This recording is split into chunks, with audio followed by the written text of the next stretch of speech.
So, 2006 GS500 twin Suzuki. They've been making this bike for quite some time. Back since till 85, I believe, was the first one that came out. It's a parallel air-cooled dual overhead cam, twin cylinder, air oil cooled.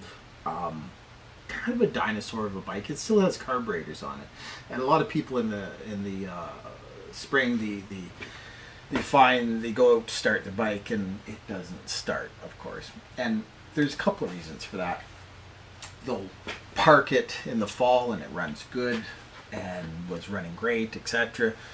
And then in the spring it's just falling apart. Japanese bikes are kind of like that. They're machined really well, and the as an old friend of mine once said, they wear like a dull axe if you ride them every day. If you don't ride them every day, they fall apart.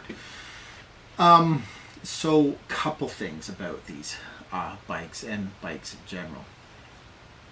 The batteries are completely shit on these days. Batteries in general are really shit. These batteries, and the reason they're crap is a lot of them are made in China. The lead smelting recycling process ensures that the purity of the lead is pretty abysmal. You know, they throw lawn chairs and toasters and old microwaves in the mix and melt it all down, and so I have a feeling that, one, the surface area isn't that great by design because they tend to copy all these things, and then the impure lead sulfates quicker. I'm suspecting, because you get a year out of these batteries, and you used to be the case where you'd get, I don't know, many years out of these batteries. So that's the deal with the battery. So that's the first thing. Completely dead battery. Was good last year. And do buy a new battery. Do not run these bikes with a shit battery, because it taxes the stator, the charging system. And what will happen is the regulator rectifier unit, which I'm not sure where it is on this thing. It's usually, yeah, there it is. It's way under the cowling there on the side. These tend to stick it back in the wind because that does get hot. It soaks up the juice. It shunts the excess electricity, and they're old style regular rectifiers. Without getting into a long, I could do a whole other video on regular rectifiers actually. But anyways, so don't run a bad battery because it'll tax it. That thing runs hot, and what happens is there's little diodes in there. It's a regulator, so it regulates the voltage up to 14 volts or whatever, and a bad ground will spike it past 12 volts and up to 17 volts I've seen with bad grounds. But there's diodes in there, and the diodes, one will fry, it'll overheat and shit the bed, and then it starts chewing the stator, which is a 3-phase stator. You got 3 yellow wires coming out of it, and that thing starts overheating. So what happens is that your shitty battery will kill the regulator rectifier, and then it'll kill your stator. And so the stators, for a good one, I know you can buy Chinese ones, they're about, I don't know, $300-400 and up for a good stator from Suzuki, and then the regular rectifier unit's a couple $100, and a good battery's about $140, and so you can see it starts to add up pretty quick, especially on a budget bike. And so, anyways, that's the deal with batteries. Do buy a new battery. Don't cheap out on it. Just put a new battery in. It doesn't have to be a great battery, but it has to be a battery that's at 12.4 and up, 12.4 and up to run, especially modern stuff with fuel injection system. So this is a carbureted bike, and the other thing that happens with these, I've already taken the plugs out, but the fuel goes bad in the carburetors, and so what you should do is you should put a rag under here and drain it, and there's a screw under here right there, and you should crack it open and it'll pour out the bottom. Turn the fuel off. And so just a quick explanation on the fuel valve on these things. So what you have is you have primary, which means it flows all the time. and you have reserve, which means it has a little bit left in the tank, and that's what you tap into. And then there's a traditional on position. And so what happens is there's a vacuum. This is a vacuum operated affair, and there's a vacuum line way back in there. And as the motor turns, it sucks a diaphragm open here, and then the fuel starts flowing. When you put it on primary, it doesn't matter if it's running or not. It just starts flowing. So be aware of that, because it'll start flowing out the back of the carburetors, and you know, there's a lot of pressure in that tank and on those little wee needles in the carburetor. So anyways, don't leave it on primary. Primary is only to fill it. Just briefly fill the float bowls when you're working on it. And so those float bowls, and they only hold like maybe quarter cup of fuel at the most.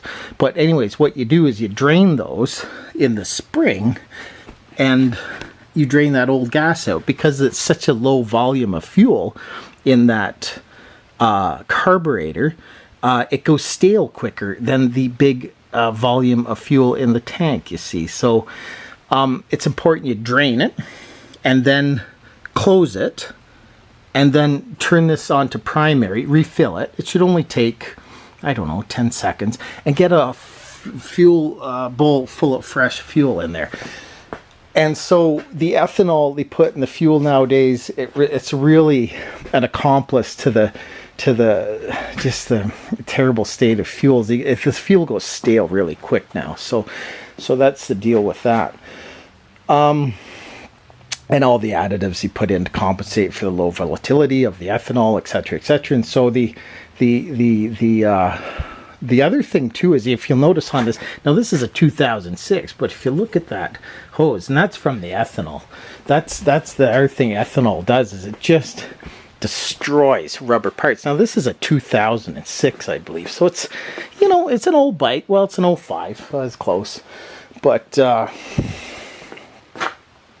yeah, the fuel tank's out there. But when I took the fuel line off, it actually broke right off. It was just like this. It was all brittle and screwed. So I have to go through all the lines and replace what needs to be replaced. So that's the biggest reason why these won't start.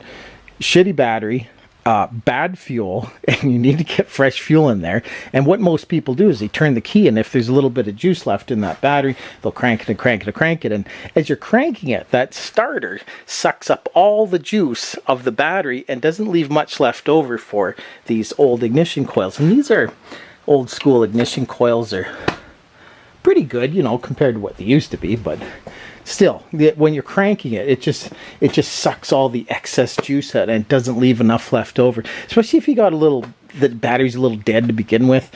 And because of that, because it's not sparking, I'll tell you what happens. So it sucks that stale fuel in, and then here's what happens.